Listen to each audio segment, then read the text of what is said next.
अस्सलामुअलैकुम। तव्हां ॾिसी रहिया आहियो TN न्यूज़। ब्रेकिंग न्यूज़ शामिल करियूं था दाबेची खां ब्रेकिंग न्यूज़ तव्हांखे ॾेई रहिया आहियूं। दाबेची वेझो क़ौमी शाहरा ते मोटरसाइकिल स्लिप थियण सबबि ॿारड़े समेत 3 ॼणा ज़ख़्मी।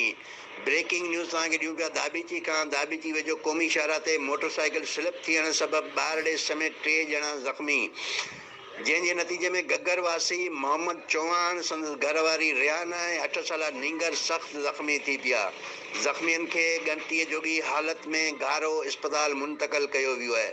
ब्रेकिंग न्यूज़ तव्हांखे ॾियूं पिया दाबेची मेन नेशनल हाईवे ते मोटरसाइकिल स्लिप थियण सबबि ॿारड़ी समेत 3 ॼणा ज़ख़्मी में गगर वासी मोहम्मद चौहान, संदसि घरवारी रियाना ऐं 8 साला नींगर सख़्त ज़ख़्मी थी पिया। ज़ख़्मियुनि खे ॻणती जोॻी हालत में घारो रूरल हेल्थ सेंटर मुंतक़िल कयो वियो आहे। पुलिस कैमरामैन टीम सां गॾु शाहिद समूह, TN न्यूज़ दाबेची।